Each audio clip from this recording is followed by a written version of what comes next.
Yes, please accept that one. Thanks a lot.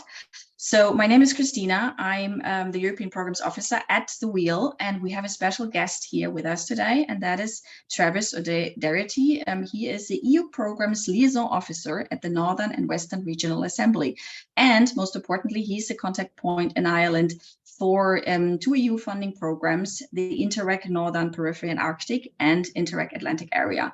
So that's why he's here with us today. And thank you, Travis, for joining us. We're very happy to have you. Thanks a lot. Good to be here. And also with us today is my colleague Emily. She's our tech support for today, so she will take care of everything in the background. If you have any technical issues, just reach out to her, write it in the chat. If you have any questions, also pop them in the chat. I will tell you more about that in a second. However, like Emily is with us, thanks a lot, and she will take care of everything in the background. So let's have a look at what we will cover in today's session. Again, as I mentioned, and as you have seen, we record this meeting. So there will be a recording in the end. We will send this recording. We will send the presentation, all materials, maybe links that we will mention and so forth in a follow-up email afterwards, already like probably this afternoon, just announcing that. And what we have today is 1 hour together. So we will focus mainly on two EU funding programs, which are Interreg Northern, Periphery and Arctic and Interreg Atlantic area.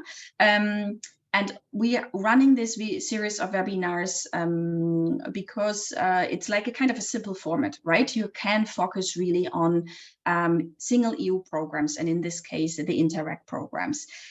We will look especially at what is in there for the civil society sector. So for you, it is a really good possibility to get a quick overview. It's also good for you to scope out, okay, is this something for my organization? Is this something for me? Should we like pursue this? Is this suitable for this EU funding program, suitable for our organization, what we would like to reach, what we would like to do? So in this 1 hour, we will have a deep dive into those projects, and you can learn more about it. You will know who to reach out to, where to look up more information maybe, and then also possibly apply. So looking at the agenda, we will learn more now from Travis in the start about Interreg Northern, Periphery and Arctic and Interreg Atlantic area. And also he will cover a little bit and touch a little bit on the other Interreg programs out there. And then me and Travis will have a short conversation afterwards. We will just dig a little bit deeper into some questions. Also, there's a possibility for you then afterwards to ask questions. If you already should have questions while Travis is presenting or while Travis and me were talking with each other, please feel very welcome to pop those questions into the chat. We will collect those questions and we will ask them in the audience Q&A. And then we finish up with some supports available from Access Europe. So we have 1 hour, it's short and sweet, and it gives you really a good opportunity to get an overview, a quick overview over these programs. And that is it from my side. And I would like to hand over now to Travis. Yes, thank you very much, Christina. I'll just share my slides there and start my presentation. Yeah. And hopefully you can see this now.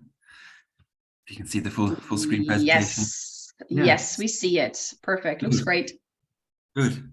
So just briefly, I suppose, to introduce myself first. So I work in the Northern Western Regional Assembly. So we're one of 3 regional assemblies in Ireland, and we cover all the northwest of the country. So from Donegal to Galway and Cavan, Monaghan, Sligo, Roscommon, Leitrim, Mayo as well. So it's all the northwest. So Galway is the main city in the region. But crucially, I suppose, for the contact point role, that's a national role. So I cover the contact point for Ireland for two of the Interreg programs. That's the ones you mentioned, the Atlantic areas and Northern, Periphery and Arctic. And we share the contact point role for Interreg Europe with the Southern Assembly. So the other 2 assemblies, the Southern Assembly, we share the contact point for Interreg Europe, and they have a program. I'm going to briefly mention it in this presentation, the Interreg Northwest Europe, provide the contact point for. And the Eastern and Midland Regional Assembly, I used to work for the Eastern and Midland Regional Assembly. They're based in Dublin. The Southern Assembly, their office is based in Waterford. And the Eastern and Midland Regional Assembly, based in Ballymun, they do the contact point for another program called URBACT. And yeah, I have a couple of slides on that at the end, because that's kind of relevant as well to the civil society sector. So that might be of interest. So a little bit, so the regional assemblies, they're not that old. They're the early 90s, they were first set up. There used to be actually 2 regional assemblies and 8 regional authorities. And then in 2012, they were merged, the current structure. So the regional authorities were abolished, and it was just the 3 regional assemblies, the structure we have now. So our main role we have, so the EU, the regional assemblies were really set up for regional development, EU funding. And there's also planning function. So I work in the EU team, mainly on the Interreg side of things. There's another program, I'm going to talk briefly about it, the regional operational program. And that's EU funding that goes directly to schemes. So say, for example, Sustainable Energy Authority of Ireland have a better energy community scheme, and the regional operation program will help support that. So it's kind of funded. It's EU funding going directly to these schemes, so it's not. Whereas the Interreg is calls for proposals. So you build a partnership and you put together an application. So it's a little bit different. And then we have a planning function. We produce our main policies, the regional, spatial, and economic strategy. So that's a planning document, and local authorities then they have to abide by the recommendations of the regional spatial strategy when they're doing their local county development plans, their local area plans. So it's quite an important planning document. So just this kind of slide gives you a good overview, like EU funds. So the overall structural and investment funds. So we deal with ERDF, regional development funding. I guess for the civil society sector, is the European Social Fund is very important. Cohesion funding isn't as important for Ireland, because we're a net a contributor to the EU budget. So cohesion funding is more for countries with lower GDP that benefit from EU funds. So within ERDF, there's the regional operation program that I mentioned, and the Interreg. They're the main strands of ERDF. And then within Interreg and ETC those terms are often used like interchangeably, or European territorial cooperation. So there's different types of programs, cross-border, transnational, and interregional programs. So they're kind of similar. So the cross-border for Ireland, there's the cross-border program that's relevant to Ireland is the Peace Programme. That's managed by the Special EU Programmes body, and that's just between Northern Ireland really and the Republic of Ireland. And so the programs I manage are transnational cooperation programs, the Atlantic areas and the Interreg, the Atlantic and Northern Periphery and Arctic. But then there's also interregional programs that basically cover all of Europe. So there's 4 of them. They're ESPON, European Spatial Observatory Network, the Interreg Europe that I mentioned, URBACT, and Interact programs. There's 4 of them that cover all of Europe. So a little bit complex, but there's only a few that are really relevant to Ireland. This is the regional operation program actually that I mentioned earlier. So we've just recently, say at the end of last year, just launched the latest program, because we're in the 21 to 27 programming period for EU funds. So and of course, due to Brexit and all, there was delays. So the programs, many of the programs are only been finalised last year, and their calls are only starting end last year and this year. So it's still relatively early stage in the programming period. There's lots of so in the regional operation program, there's lots of actions targeted at kind of the technical universities, like commercializing research, energy retrofit, those type of actions, and but probably not as relevant. There's also some actions for town regeneration with the local authorities, but they're probably not as relevant for the community and voluntary sector. So in this program, there used to be, in the previous program, there was, I think, 11 priorities, and they've reduced it now to 5. So all the EU funds kind of follow these priorities, and some specialize in more or others. I guess for the community and kind of voluntary sector, the 4th one there, a more social and inclusive Europe, and the 5th one, closer to citizens, is probably quite important, but also the greener, low carbon Europe. The first one is more about innovation and competitiveness and supporting businesses and SMEs, and third one then more about transport and connectivity, and so all the programs kind of followed those priorities. Actually, the Interreg.eu website is quite good. So you just click on any region and it'll tell you which programs are eligible for that region. Although some of the programs there, they're still mentioning some of the programs from the previous, the 2014 to 2020 program. But Interreg.eu it's a good starting point to get information on the various funds. So might be worth checking out that website. So I suppose onto the program. So first the Atlantic areas. So all of Ireland is eligible for this program. So you've got the UK is out. So obviously due to Brexit, the UK is out. They were in the previous program. So there's only 4 countries now. It's France, but it's not all of France. It's the western regions of France, the kind of coastal north and southern regions of Spain, and all of Portugal. So the total budget is about 150 million euro, and the ERDF component is about 113 million. And there's some new regions that have been added. So they had the first call. So they have calls. The calls are relatively infrequent. So the next call will probably be next year. There will be a smaller call at the end of this year, and but that's more for kind of capacity building, more projects. It's quite a small call. Details of that will be announced soon. There's something called simplified cost options. This is across all kind of Interreg funds. It's basically it's designed to kind of reduce the bureaucracy of the financial and technical reporting. So you get a lump sum basically for some budget lines. So you could get for travel and subsistence, you could get maybe a 10 or I think 15% lump sum, and you don't have to submit every claim like you did previously. So it should greatly simplify the financial and technical reporting, which I guess is always a kind of more difficult part of the program. So the funding rate is 75%. So it's 75% funded by the EU, and it's up to the partner to come up with the remaining contribution. And so that, I guess that's a big issue for some organizations that wouldn't have much cash flow. So the budget for a project in total is about 1 to 3.5 million euro, but that's split between all the partners. So you typically you need a minimum of 1 partner from each country, so a minimum of 4 partners,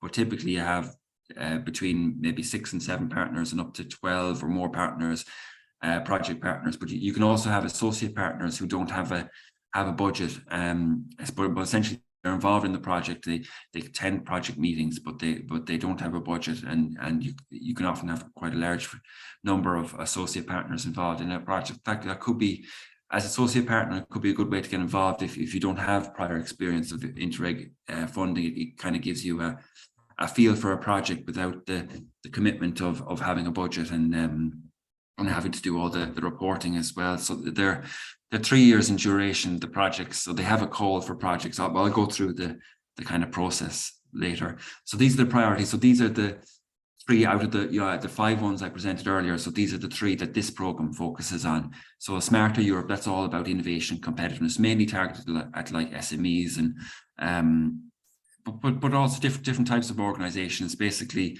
how does the program benefit from digitization and involving citizens in digitization and skills and training type initiatives? Research comes under that priority. The second priority there, Greener Europe, that's all energy efficiency, climate change, renewable energy, kind of adaptation, mitigation for climate change. Circular economy comes in under that priority as well. Transition to kind of more efficient use of materials, and biodiversity comes in there as well. So they're very broad priorities. The more social Europe, that's probably quite relevant for the civil society sector. All tourism and cultural heritage type projects, quite broad again. So there is an Interreg specific objective around governance. It's more governance structures for the Atlantic areas. That's a small. There's only, I think, 10% of the budget in that priority, but there will be a call later this year for that priority So the terms of reference will have more details on that later this year. So that might be something to keep an eye out for. So I guess the program, the marine is a big element of the program. So a lot of the projects have a marine element or some link to the marine. So many will be not necessarily totally marine, but the kind of links between the coastal areas and the marine. I'll give plenty of examples anyway later, so to show you what kind of projects, but they're extremely broad. Some of them are around ports, some of them around coastal climate change adaptation, some around tourism, a huge variety of some around kind of business, but with a marine type. There might be aquaculture, they might be fisheries related, they might be marine renewable energy related projects, but they're very broad. And there's a strategy called the Atlantic Action Plan, and the program is kind of aligned to the Atlantic Action Plan. So it might be worth looking at that if you're thinking of joining a project. These are some of the sectors, but they're extremely broad.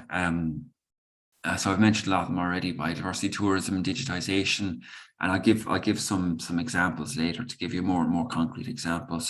So I suppose what are the benefits? It's about shared learning. So different countries are coming together to solve a challenge, and they're all looking at it, I guess, from their own perspective.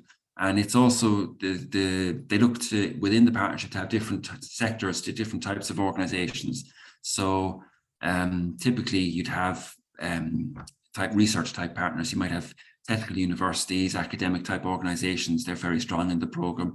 You might have industry, government, or industry partners. You might have SMEs or even larger enterprises, or like business support organizations or umbrella type organizations for a particular sector. And then you might have a policy type sector, but ultimately they want to involve the end user. So it's very important to have civil society involved, because ultimately it's about what is the change on the ground. So ultimately there is a role there for civil society as well. And it's I suppose that transnational cooperation, there has to be a need for cross-border cooperation. That's key. It's not activities in isolation. It's countries coming together to develop shared solutions to a particular project. So that has to be throughout your application. That's a key part. And I suppose it's just realistic budget, a relevant partnership, a well-written application, and that applies to all funding programs, really, not just Interreg. And I suppose the supports. So I'm the contact point, and there's a network of contact points. So in each country, say the Atlantic areas, in the 4 countries, there's contact points. But then there's a joint secretariat that actually managed the program, the day-to-day running of the program. So they're based in Portugal, in Porto, and they do the website, the calls, and they're also a good source of information, particularly with more kind of technical queries. The joint secretariat are very good. So they have an email address for any queries related to the project. So that's the program. So that's another good source of information as well. And I guess the key document is there's a program manual, and that's essentially describes the program, describes the eligibility criteria. What types of expenses are eligible, what types of organizations can apply. So the program manual probably is the best. That's available on the Atlantic Areas website. That's probably the best document to give you a real overview of the detail of the program. So that's probably worth checking out for both programs. They have a program manual, so that's probably the key document. The other program is the Northern Periphery and Arctic. So very different geography, but the geography is a big difference between the programs. So you have in this program, not all of Ireland is eligible in this program. It's kind of the west, so it's from Donegal and Cavan, Monaghan down to Cork and Kerry and Tipperary, and everything west of that is eligible. But it's important to say you can join if you're in Ireland outside of that program area, once you have like a remit, or you maybe have a national remit, or you have an interest inside in the program area. So if you're a body that say you're a body that's responsible for some initiative that's relevant to the program area, then you can still join. So there is options for partners within, say, in Dublin or Waterford or outside of the program area. So I suppose what's kind of unusual about this is you have a lot of non-EU countries in the program area. So you've Greenland, Iceland, Faroe Islands and Norway that aren't in the EU. So Norway participates at kind of a lower grant funding rate, 50%, but that's quite unusual about this program. And the big theme of this program is it's extremely kind of peripheral, isolated parts of Europe. So it's how they overcome the issues of their peripherality and developing solutions to make them more competitive, greener, smarter regions that overcome their isolated location. That's a big theme of that program. And unlike the Atlantic areas, you don't need to have every country involved, but there's kind of regions. So Ireland is one region, and say Scandinavia is another region, and kind of Greenland, Iceland, Faroes is another region. You'll need one partner from actually 2 out of the 3 regions, ideally 3 out of 3 of the regions, but so you don't need to have the full geographic coverage within your partnership. The priorities are similar, but it doesn't have that kind of third priority, the tourism and cultural heritage priority that the Atlantic areas has. So it has the innovation that priority and the climate change priority, and then there's a kind of Interreg specific priority around governance, similar to the Atlantic areas. So the difference, it doesn't have the tourism type priority, but you can still have kind of tourism projects that relate to climate change, for example, or tourism or cultural projects that relate to kind of SME support or digitization. So it's not, you can still have those type of projects once they relate to the other priorities. So they're broken down very similar to the Atlantic areas, the priorities, the digitization, the SME competitiveness priority, and the climate change one, again, the circular economy, the adaptation to climate change. So they're very, very similar to the Atlantic areas, and that's Interreg specific priority as well. So 45% of the budget is in those first 2 priorities. So that's the kind of innovation and competitiveness priority, and the greener low carbon priority, and then 10% in that Interreg specific priority. Though the budget for this total is quite a bit smaller, about 50 million in total. But then the program area is much more sparsely populated, so it's kind of spread out over. It's much lower population than the other programs, so it's probably not as competitive as the other programs. So it's a good program.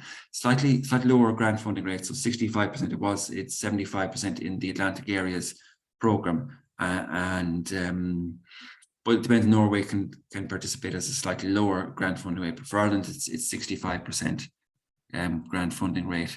And they have something they don't have in the Atlantic areas, which they have a preparatory call, which is basically, actually the Interreg Northwest Europe also have this.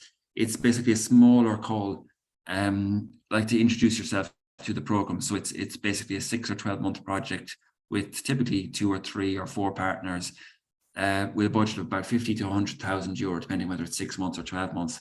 And that's sort of an introduction to the program. And the reporting is quite simple. It's kind of like a lump sum, and you do your reporting at the end. And that can build to, the idea ultimately is to build to a main project. But a preparatory call is good if you're new to the program. And then there's 2 types of calls: a preparatory call and a main call. So main call is your full project, but a slightly smaller budget than the Atlantic areas, up to €1.5 million, and similar kind of partnership size, typically kind of 5 to 12 partners. And they're very frequent calls in this program compared to Atlantic areas. So every 6 months there'll be a new call. So or even more frequent, typically be three calls a year. So they're really one call ends, another call starts. So they're really very frequent. So and of course, I suppose it's important to mention you can apply as many times as you like, and you can be involved with multiple applications as well as a partner on more than one project. So you're encouraged to apply in as much as you want, and if you're unsuccessful, to take the feedback and reapply or adjust the project and address whatever feedback was given and reapply. So you're very much encouraged to continue to reapply.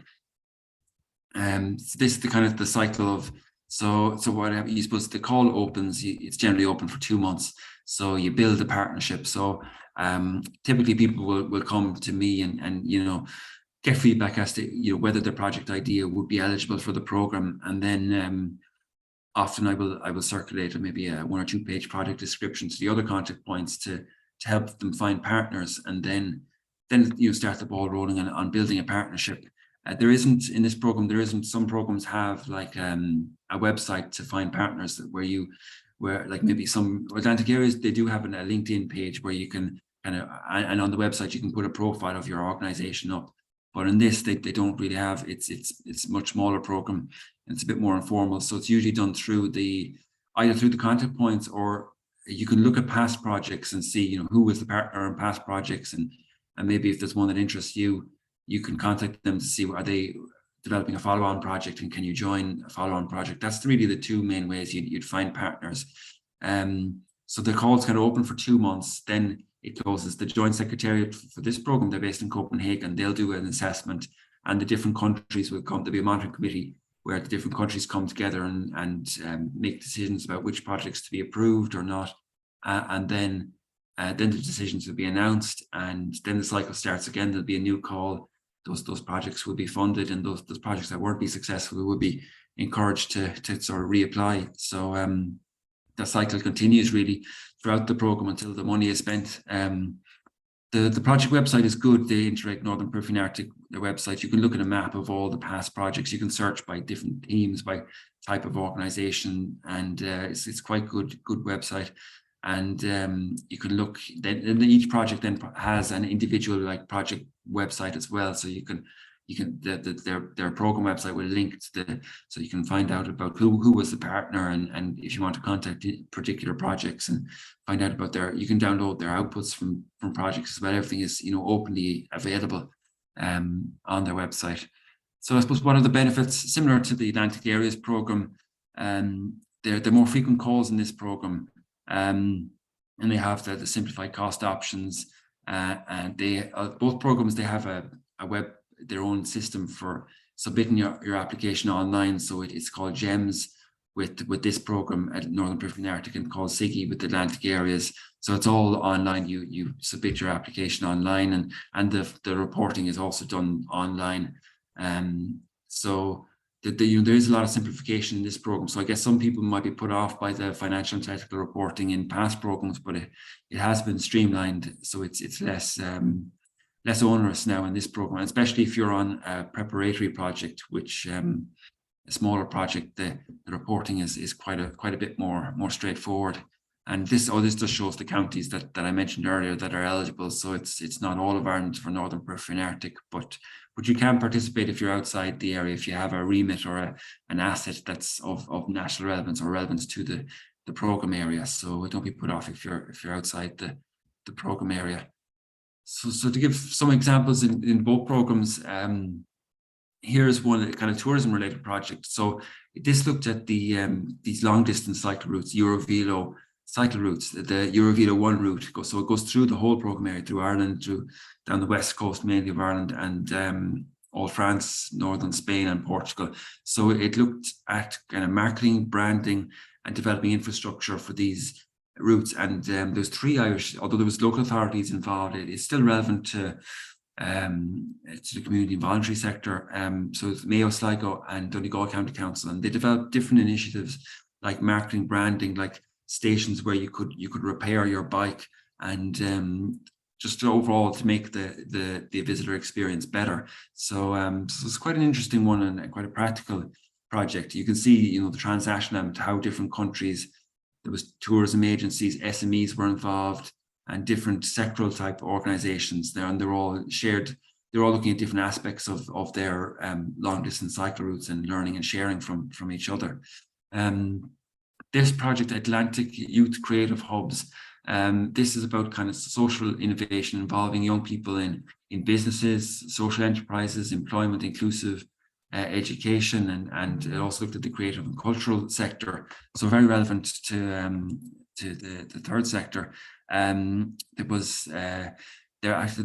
is this follow-on project that's been developed at the moment, and I think Donegal are involved, and so the Corlin and Oak, the youth councils are involved. So this is quite interesting, and actually youth is a big element within although this is Atlantic Areas project, within the Northern Periphery and Arctic program. The youth is a big element. They're trying to get projects with a focus on kind of skills and entrepreneurship and inclusive for youth, the youth sector. And it's also supposed to know when they talk about youth, it's often it's like under 30 or even under 35. It's not it goes up to that age, so it's not necessarily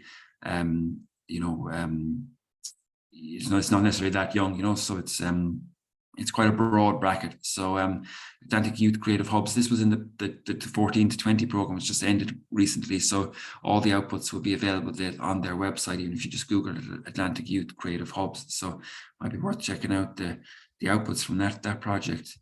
This is more an energy retrofit project, but an interesting project. So basically, I think it was UCC were partners, or they are part of this project, is active at the moment. They are partners, and basically this house in West Cork, Moyross Wood, was gifted to the I think the local authority from a religious order that used to own it, and they're developing it as a centre for renewable energy, and they're looking at retrofitting this house as sort of a national kind of centre for renewable energy. And different partners are looking at retrofit of different types of buildings. So say the partner in Finland is looking at churches and how they can be made more energy efficient, and other partners are looking at different things. So they're basically developing a big toolkit of different techniques that you can use for different types of buildings and how they can be retrofitted. And there's a private company is involved but this is very much kind of like a community project. The community are involved in this building, and there's a lot of community involvement. So it's quite an interesting project. And this one is kind of similar, GREB project, and there's the Western Development Commissioner involved, but there's a voluntary housing association, CLOR, ICH, they're based in Mayo, that are involved, and it's about retrofit of residential housing. But the CLOR organisation are work on the ground with communities in retrofit, helping people in energy poverty and helping people to become more efficient in the community, particularly targeting more vulnerable parts of the community. So very interesting project. This is the Northern Periphery and Arctic program, and they have another project as well, similar type of project that CLOR were involved with. So that's that kind of energy retrofit priority. So it's quite a lot of funding, a lot of projects in that area. So it's a big theme within both programs. So that's kind of talk a little bit about Interreg Europe. This program is particular. It's about changing policy. So you have to have a certain number of policy partners. So say, for example, local authority, if you're looking at a county development plan, maybe a local authority will be the policy partner, or if it's a particular government strategy, a particular government department might be the policy partner. But you need 50% of the partners to be the policy partners, but then you can have other organizations, including like non-profit bodies involved. So it's quite interesting. It covers all of Europe. And so in the Assembly, we were involved in one called Progress in my last role that looked at ecosystem services and mapping ecosystem services. And so it's quite a good funding program, quite a practical funding program. And once you meet that requirement of 50% of the policy partners, then you can involve other organizations as well. So there's opportunities there. So that could be of interest to the community and voluntary sector. The other program, Interreg Northwest Europe, that the Southern Assembly provided a contact point for, just to briefly mention that, it's similar kind of priorities to Atlantic areas, and the geography, I guess, is the big difference. So you have northern France, Luxembourg, Belgium, Netherlands, not all of them, there's parts of the Netherlands and parts of Germany as well involved. So it's again similar priorities and about that cross-border learning. But there's a bigger budget, 287 million in total, and the projects themselves have slightly larger budgets. So if you want to do something that's maybe has more infrastructure, it's a larger type initiative that isn't suitable for Northern Periphery and Arctic and Atlantic areas, then the Northwest Europe might be more suitable. So that's one of interest. And Sarah Davern is the contact point in the Southern Assembly. So it is open to a wide variety of different organizations. They have actually a very good website that has, you can put up a profile of your organization to find partners, and it actually works very well in developing a project and finding partners. So, and they have quite frequent calls as well. They're already on their third call. So it's quite an active program. So it's definitely one to look out for. The other one I thought I mentioned is URBACT program. It's quite different. So I used to provide the contact point, and now Carol Murphy in the Eastern Midland Regional Assembly provides the contact point. So it's about sustainable urban development, but it's very much the bottom up. So basically, it's local authorities are partners involved, but they develop a local group that implements an action. So I'll give some examples, but each partner has to develop a local group. So you have to involve like local community participants that are working on the ground in the particular area that you're working in. So it's very much inclusive, and it's the bottom up. It's driven by that local group, opposed to many of the projects are more top down. But this is very much bottom up, and there's a lot of towns and villages. You see, there's no lower population limit, so you have in Ireland, you have a lot of small towns and villages that have participated in URBACT. So it's a very good program for Ireland, and there's a lot of training and tools that are provided by the Joint Secretariat as well. So it's quite good from that point of view. And to give one example, Longford were involved in this project called MAPS. So it stands for Military Assets as Public Spaces. And basically the local authority got ownership of this colony barracks in Longford town, and they set up an URBACT network, a local group, to develop an action plan for development of that barracks and how that could be developed. And so the project funded the action plan. Now, it didn't fund like infrastructure or works, but it funded an action plan, and they got the minister at the time to launch that action plan. So it was ambitious, and they got very good. For kind of a small project with a relatively small budget, they got a really good uptake and really good interest from the community. So it was very successful, and they got a lot of publicity. And they've done a couple of follow-on projects since then, Urb Security, and I think maybe another one since. So Longford have been very successful, and that's an important point, that once you join one of these Interreg projects, there often is a follow-on project, or you develop good links with the partnership. So the partnership would often go on to fund other projects, maybe in that funding stream or different funding streams. So you develop expertise then in Interreg funding. So it's the first one is the most difficult, but once you're involved in one project, there's you can be involved in more. So we have a newsletter mainly for the programs we manage, the Atlantic Area, Northern Periphery, Arctic, and Interreg Europe. So you can sign up. There's a link here, and you can sign up on our website as well. Every month, typically, we'll send out a newsletter. What events are coming up, what call deadlines, and of course, the Access Europe have good resources as well. You can put a profile of your organisation, and they also have they announce the calls, and their website is a good source of information as well.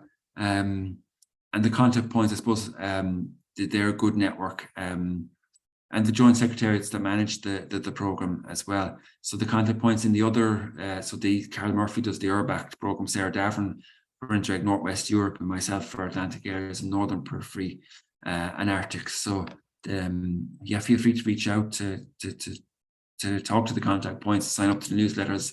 We'll keep you posted of what events are happening, and what's the calls when they're coming out, and what's the criteria and that. And I think that's me. I probably went on a bit longer than expected, but no, you're grand. So a lot of information. But yeah. Welcome any questions. Thanks a lot, Travis. Excellent. No, you're grand. Perfect. It were like you had to cover two really big programs here, and you even touched upon more Interreg programs. So we got all a really good overview of everything that is out there. So thanks. Excellent information. And I can't stress enough, I'm also signed up to all those newsletters, and they really provide a great overview. So I just get those informations in my inbox, and then I can look through that. And this is super, super helpful, especially to see, are there new calls? are there, like, for example, like new events, any updates on the results? So it's excellent. I would definitely encourage you all to sign up to those newsletters and also check out those websites that Travis mentioned. Great source for information and an overview. Thanks, Travis. Thanks so much. That was perfect. And I would have like 1 or 2 questions just to follow up on that. I would also encourage all the people here in the room, put your questions into the chat, or if you would like to speak up, you would get the possibility in 5 minutes. So it's possible also, of course, to ask directly a question to Travis. Use the opportunity that we have him here for 15 more minutes so that we can actually ask those specific questions in the chat or directly. I would just like ask one follow-up question to you, Travis, because you mentioned those benefits to the CNV sector, especially for civil society, which is great. So to get that overview, what do you think, or what from your experience are like the main challenges that you see? So what are like civil society organizations usually struggling with so that they maybe don't even apply or enter a partnership? Yeah, I suppose 2 things. I suppose it's often, I suppose the match funding element is a big, that's a big element, because the most organizations are academic institutes, kind of public organizations, or kind of business, like sectoral organizations. They're by far the most common partner in Ireland anyway, and most of the other territories.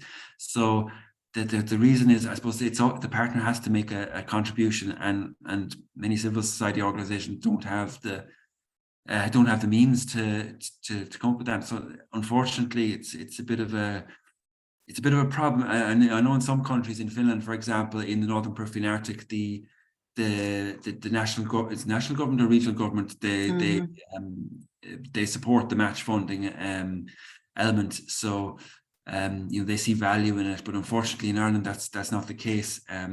So I guess there's what often happens is maybe an organization will go in as an associate partner. They might go in as kind of like a junior partner to another partner, like a local authority or some kind of sectoral organization. And especially if they're first time participating. But that's the biggest. And I suppose staff time. Many staff will be voluntary or part time. So. So, get the staff time will be staff resources are very tight in the sector. So they're probably the 2 biggest issues. And if you can overcome those issues, you have a very good chance of success.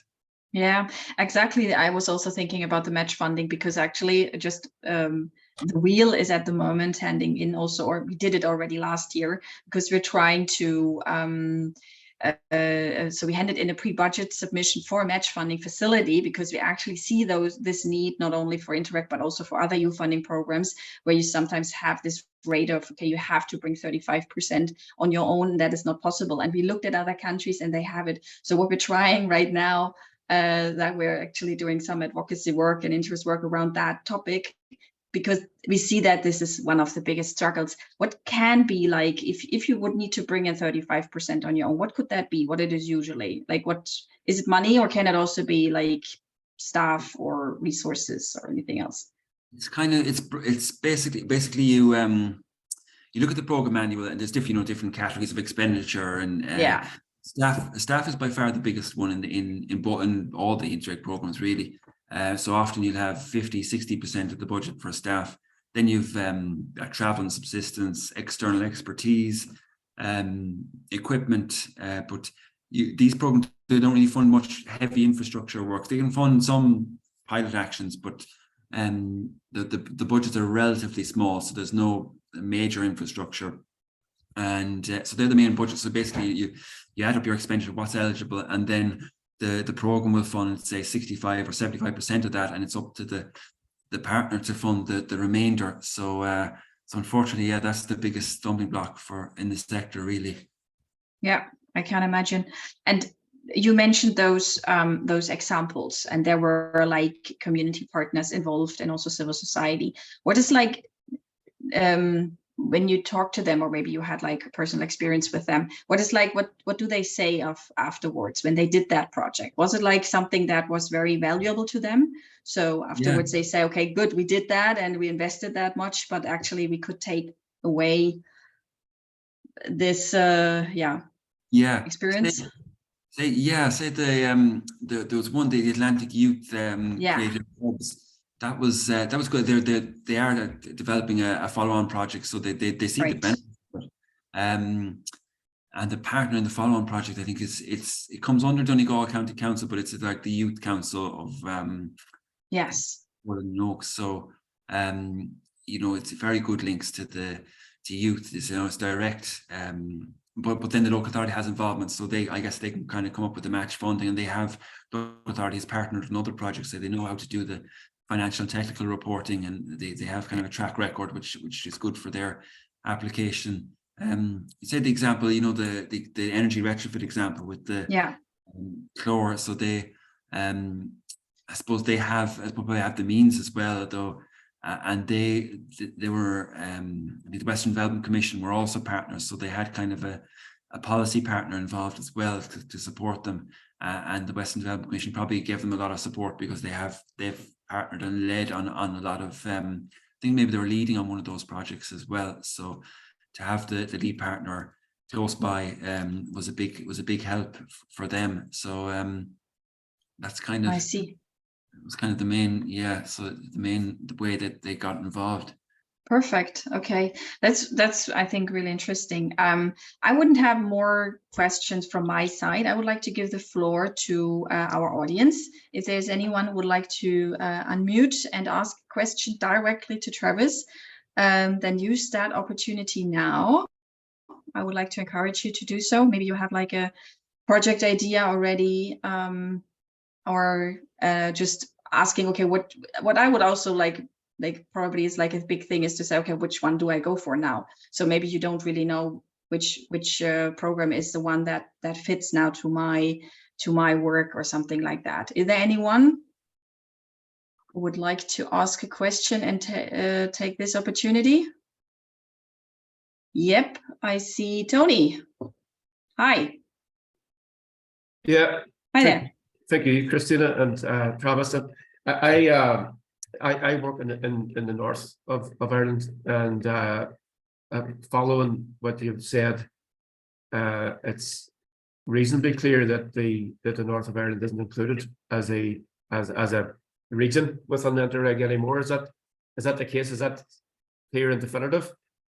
Yeah, unfortunately, like they could participate because obviously in the Northern Periphery and Arctic, Norway and Iceland, and they're not in the EU, but they still participate. But there's an agreement between Norway and the EU in terms of their participation. Unfortunately, there's no such agreement between any of these programs and the EU, UK and the EU on these programs. So unfortunately, and there was great participation in Northern Ireland in say the University of Ulster, University of Coleraine, great, and some of the local authorities as well. They used to do there was a lot of projects and really good projects in the past, so unfortunately, it's they can participate as an associate partner, but there's no budget.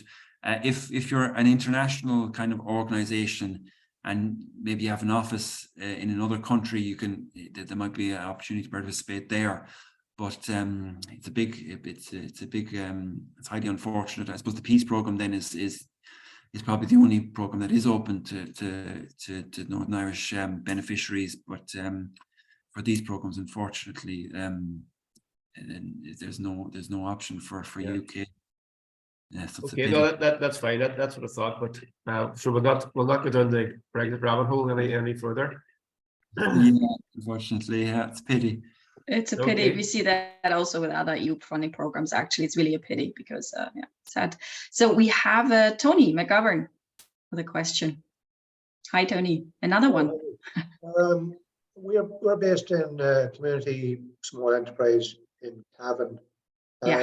As regards retrofitting solar panels, insulation, that kind of things, what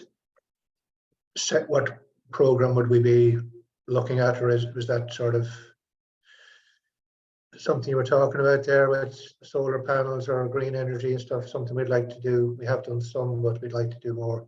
Yeah, it would fit in most of the programs, because nearly all of them have that priority around climate change.